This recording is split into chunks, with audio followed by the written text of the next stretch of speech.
Yeah, Oscar, could you walk me through what you saw in your thought process when you jumped up and kicked the Tennessee defender in the face? I mean, I think the last time it was a successful attempt was Ball State, I believe, my sophomore year. So, I mean, we watched a lot of film and they were going low on a lot of tight ends, so I was just kind of expecting it to happen. It was kind of spur of the moment thing, but, you know, it'll eventually work. So. Did it hurt? No, not me. Yeah, I guess how would you grade now of you and then Lawson and Jaden as a tight end who have done in the perimeter blocking game through 3 games so far this year? Well, I mean, I think we've done pretty well. I mean, there's always things you could work on and, you know, little details you can fix. But, I mean, we love being we're a perimeter team.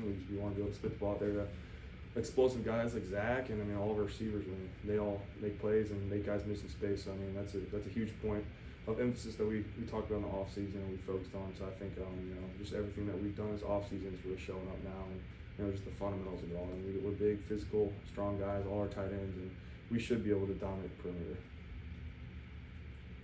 I was wondering what you remember last year from the Alabama game and how having it in Athens this year is different. Yeah, I mean, I think last year, Alabama game, the first thing that really comes to my head was just communication, and we had a lot of communication issues, just not everyone being on the same page, and you know, just things that we heard ourselves. So I think that's a big thing we focused on, just, you know, doing our job, communicating with everyone, being on the same page with everyone. I mean, they're a physical team. They're physical every year. They've got playmakers every year. We know what kind of game it's going to be. It's going to be a physical game, and we're excited. And you know, for it to be at home at night, it's going to be really, really fun. It's going to be a great atmosphere. We're just super excited. You know, we're blessed to be able to play games like this. That's why you come to Georgia. So I'm just excited. Kirby just talked about your growth mentally and maturity. What's that been like for you? What has that process looked like to get caught up with these college speed practices? Yeah, I mean, you know, once you get here, you're kind of just like thrown in the fire, and you're just running around out there, you know, trying to figure out what to do, line up right. And then as you get older and kind of understand everything just kind of slows down for you, and you're able to play faster. I think a big thing that has helped me a lot is Coach Smart always just talks about moments, so I kind of just try to take it moment by moment, play by play. And I think, you know, once you're able to do that and you really know all the plays and you know what to do and where to be, it just kind of slows the game down for you, and it makes you be able to play faster and just, you know, just play your style game. Coach Smart was in here talking about a week like this, not overdoing it at practice, but obviously preparing and getting ready because of the game ahead. What's that sort of like, especially the older you've gotten, to sort of understanding that balance, what it takes to prepare for a game like Saturdays, but also not overdoing, wearing yourself out there? Yeah, I mean, I think at Georgia, I mean, we win games on Tuesday and Wednesday and Thursday. I mean, just the way we practice very physical. You know, that's what we like to. That's what we do here. I mean, you practice how you play. So you know, that's just how it's been here. And you know, Kirby kind of shows the younger guys that, and so do the older guys. And you know, when I came in as a freshman, I had to get taught that by the older guys and just kind of pass it down. And I think like a week like this, you know, we had the bye week last week. I mean, we practiced last week, we got after it. We were able to recover a little bit, but I mean, it's another game preparation for us. We treat every game the same, and you know, Tuesday's a physical day, Wednesday's a physical day, and you know, you practice how you play. So we just kind of, everyone goes out there and practices their hardest, and you know, that's what shows up on Saturday. Speaking of freshmen, Jaden Riddell's a guy who's going to take on a bigger role than now, more so that Ethan's hurt. What have been your impressions of him as he's taken on a bigger role and has kind of gone through the early stages of this season?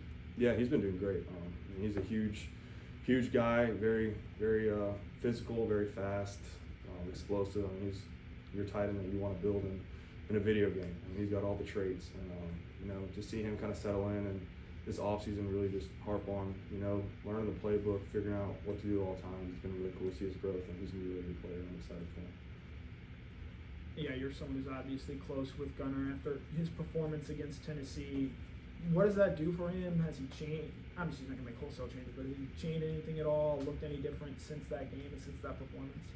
Yeah, I mean, Gunnar, the thing about Gunnar, he's the same guy every day. I mean, I think right now, if they would have made that kick of the game, I think he'd be acting the exact same he is right now. And I think, you know, that's a very good thing to have at quarterback, someone like that. I mean, he knows he made some big plays, but we also all know that there were plays we all need to fix out there. So I think, I mean, I'm very excited for him. I was very happy with how he played, and you know, just be able to see him go out there and just play his game and kind of looked like he was in high school now.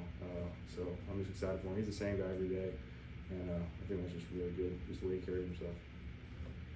A lot of focus this week on y'all's offensive line, given the injuries and just how they played against Tennessee. What kind of response have you seen from them in practice, just the way they've been preparing for another SEC game? Yeah, I've been very pleased. They've been looking good. We've got a lot of guys in that line that could play. We could put any guys for that room and put them anywhere on that line, and I'd be very confident in them. His biggest thing is just communication. I think that's what we're working on this week, is just make sure everyone's on the same page.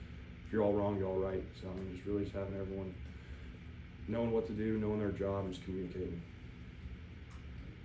You talk about Gunner. What does it mean for guys like you and like a Dylan Bell to have the quarterback y'all came in with now being the one leading this team? What does that mean on the field, on the practice field, in the meeting room, to have that guy you've known for so long being the face of the program? Yeah, it's awesome. It's super cool. Last week we were kind of sitting in the locker room talking, and there's not a lot of guys left from my class that are still on this team right now, whether they transferred or went to the NFL. So it's just super cool to kind of have those guys still here, and for Gunner to be one of them and be the quarterback, it's awesome. We're a super close, tight-knit group. We've had a group chat since we were being recruited in high school, and we all talk and hang out still every day. To dudes who left and dudes who are still here, but just for those guys who are still stuck it out and are still in the team right now is just huge. And I think that's just what makes us such a close bond, knit group, and it really just brings the whole team together. Obviously, you guys don't put too much emphasis on any one game, but given you've never beaten Alabama as a player here at Georgia, does Saturday's game mean a little bit something extra to you, a chance to go out and prove that, and your chances against them with a win? Yeah, for sure. It's a huge one. We want to win this game. The SEC runs through Georgia and Alabama since I've grown up. So being able to just be a part of this game at home with the home winning streak that we have, I want to keep that alive, and I want to, just play Georgia football this weekend. I'm excited. We had a chance to, looking at Dwight Phillips Jr. coming back, just what have you seen from him and just what he brings to this offense? Yeah, he's such a dynamic player. He's so explosive, so fast, and he's a super good kid.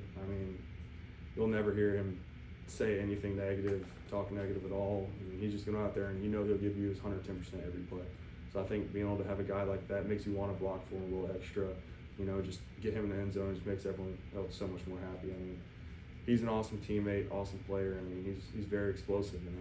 It's an explosive game. Explosive plays are between the factors of winning and losing. So just have a guy like that on the field is huge. You mentioned the home winning streak. How much, if any, is that brought up between you guys? I think it gets brought up about pretty much every home game we have. We don't focus on it too much, but everyone knows. You don't lose at home at Georgia. So that's the standard, and we want to uphold that. So would it be good also just to be freshman? I'm sure Glover and Warren Gaston. I know they want to bring things up, but I was just sure you seen how those two in particular deserve. Yeah, Donnie and Juan have been great. They're freshmen, but they're not. They're ready to play, and they're both huge physical linemen. And Donnie played unreal against Tennessee from what I watched, and just to be able to have guys like that at that young of an age come in and be able to play in the SEC against these teams is huge. And I'm very excited for them, and I'm happy to line up next to them and get to work with them. What stood out to you about this Alabama defense and just their strengths as you've been preparing for this game? Yeah, they're very physical. That's how Alabama is. They've always been like that. They like to move around, and they got big players. So you gotta use technique and bring it all every play. You can't take any plays off against this defense, especially this D line. So.